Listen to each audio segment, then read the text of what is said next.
मेरे सामने की बात है, मैं उस 3 महीने के दौरान की बात आपको बताता हूं कि पहले एक को बुलाया, हाँ भाई टिकट चाहिए, जो कहा हाँ जी, 500 गाड़ी लेके जा, पूरे मध्य प्रदेश का दौरा करके आ, फलानी यात्रा लेके जा। 500 गाड़ी, 5-5 लोग बैठ गए, 2500 लोग तो वो हो गए, उनका खर्चा, गाड़ी का खर्चा, तेल का खर्चा, उनके रहने सहने का, जहां भी रुकते हो पूरा खर्चा, करोड़ों रुपए खर्च करवा लिया, होर्डिंग बोर्डिंग बैनर, स्वागत समारोह, सब चीज। एक बंदा वहां से जब 1 महीने में वापस आ रहा है, फिर दूसरे को बुला लिया आने से पहले, हाँ भाई टिकट चाहिए, हाँ जी, फलानी यात्रा लेके जा, फिर तीसरे को बुला ले, फलानी यात्रा लेके जा। 5 से पूरे प्रदेश का वो करा दिया, प्रचार करा लिया। लेकिन जब टिकट की बात आई, आप यकीन नहीं करोगे कि 5 में से 1 को भी टिकट नहीं दिया, इतना मूर्ख बना दिया। तो इस राजनीति को समझना पड़ेगा। नरेंद्र मावी जी ने कहा कि वे देने वाले कहां से बन गए, तो इस चीज को समझना पड़ेगा। जब पहले रानी के पेट से राजा पैदा हुआ करता था, देश की आजादी के पहले रानी की पेट से राजा पैदा हुआ करता था। आज लोकतांत्रिक प्रणाली है, आज वोट से राजा पैदा होता है, वोट पेटी में पड़ती है, और पेटी में जिसकी ज्यादा वोट पड़ती है वो राजा बनता है। इस प्रदेश का मुख्यमंत्री, वो चिन्ह की जो बात बताई ना, हाथी पे पड़ जाए तो हाथी का मुख्यमंत्री बनता है, साइकिल पे पड़ जाए तो साइकिल का मुख्यमंत्री बनता है, कमल का फूल पे पड़ जाए तो कमल का फूल का मुख्यमंत्री बनता है। तो आपके सामने भारतीय वीर दल एक विकल्प आया है, जो कहता है जिसकी जितनी भागीदारी उसकी उतनी हिस्सेदारी। टिकट में भी हिस्सेदारी मिलेगी, विकास में भी हिस्सेदारी मिलेगी, हर चीज में हिस्सेदारी मिलेगी। यहाँ भारतीय वीर दल कहता है कि हमें दे दो, अगर हमारा 10% बनता है तो हमारा हमें दे दो, और जिसका जितना बनता वो ले लो। किसी का 5% बनता है, किसी का 10% बनता है, ले लो।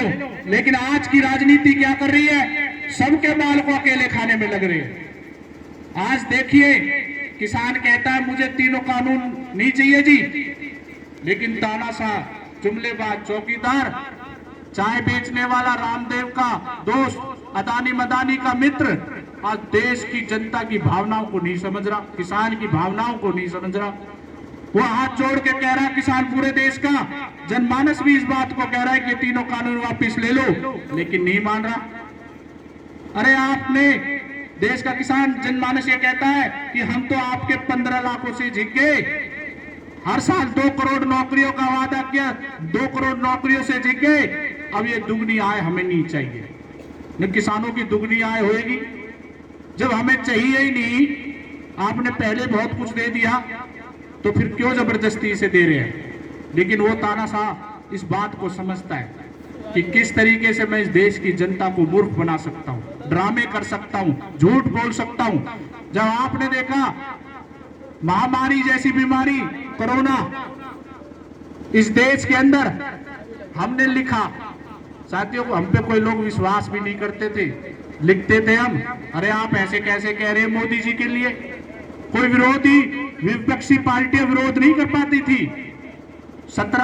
2017 के लास्ट की बात मैं आपको बताता हूं, कांग्रेस, अन्य पार्टी का कोई अगर विरोध करते बीजेपी का, तो उस पर सीडीआई, सीबीआई, सीडी, सारी चीज इंक्वायरी बैठा देते, उनकी बोलती बंद। आज आप देख लिए, मायावती की आवाज नहीं निकल रही, अखिलेश यादव की आवाज नहीं निकल रही, सब पे पेच कस दिए।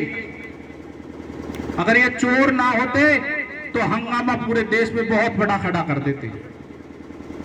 आज भारतीय वीर दल ने आवाज उठाई, हमने कहा कि भाई मूर्ख से मूर्ख आदमी भी जानता है कि किसी भी बड़ी बीमारी का, महामारी का इलाज और ताली और थाली से नहीं हो सकता।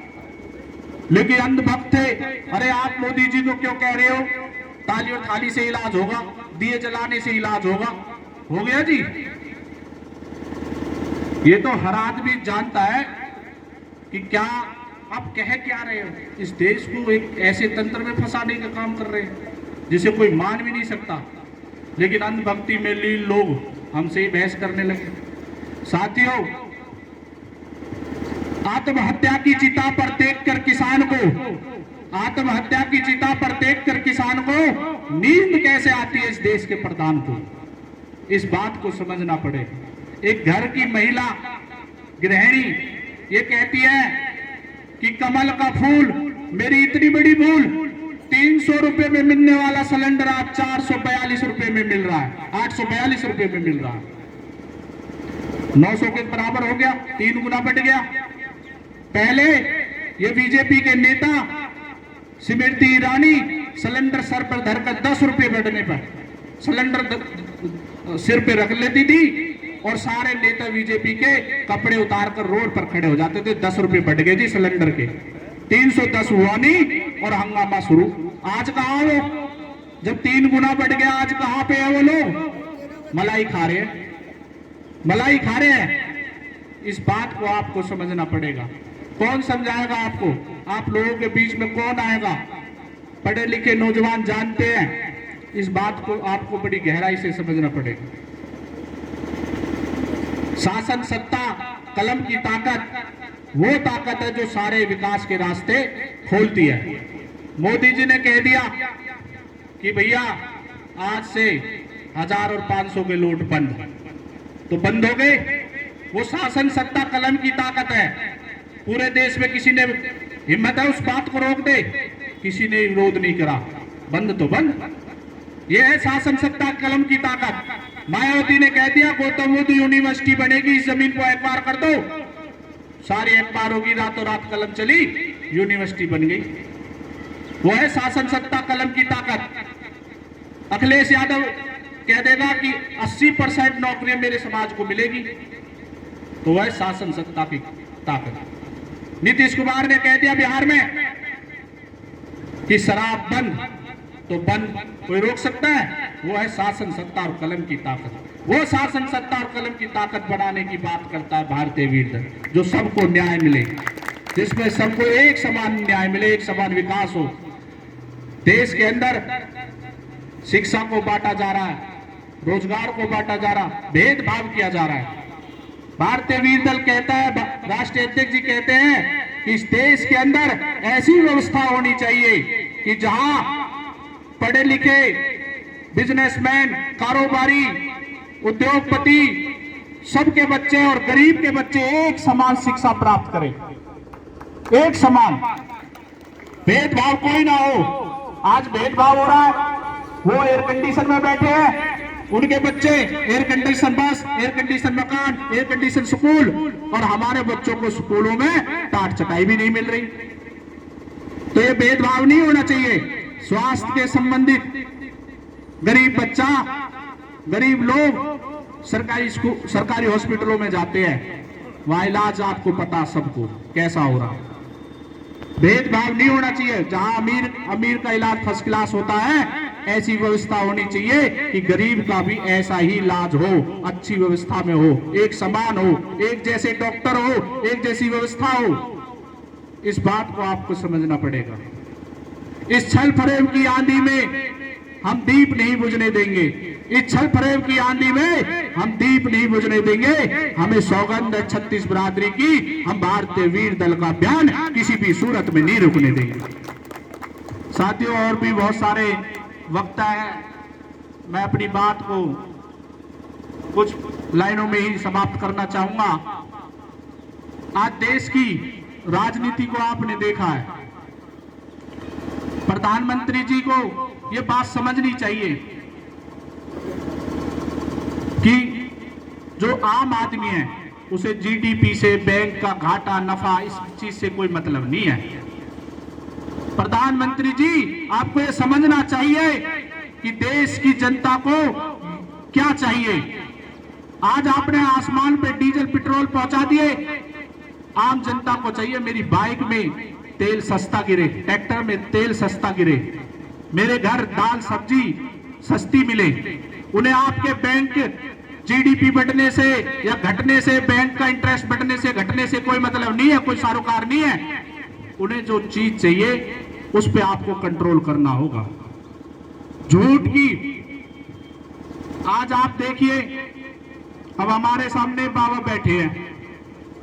मोदी जी ने क्या खेल खेला इस देश की राजनीति में अपनी ताकत बनाने का? कि सारी मीडिया खरीद ली और सारे दिन अपने आप को दिखाने लगा। आज मैं मीडिया को खरीद लूं या आप लोग मीडिया को खरीद लो और बाबा को दिखाने लगे। बाबा की तौलिया, बाबा के जूती, बाबा की लठिया, बाबा का तैमन, बाबा क्या करते हैं, सारे दिन टीवी न्यूज चैनल पर बाबा को दिखा दे, मोदी हो जाएगा जीरो, हो जाएगा ना जी। तो ये खेल खेला जा रहा है देश के अंदर, सच्चाई बयान नहीं कर रहे। आज टीवी पे हम देख रहे, गुजरात के किसान आ रहे हैं वहां पे, वो कहते हैं साहब ये पूरे देश में गा रहा है कि 24 घंटे गुजरात में बिजली है। मैं किसान हूं, 8 घंटे में बिजली मिल रही है। मैं यहां आया हूं इसलिए सच्चाई बताने के लिए। मैंने बहुत सारी न्यूज मीडिया वालों ने पूछा, सब कुछ बताया, लेकिन कोई नहीं दिखाता, क्योंकि मीडिया तो मोदी ने खरीद रखी, वो क्यों दिखाएगा।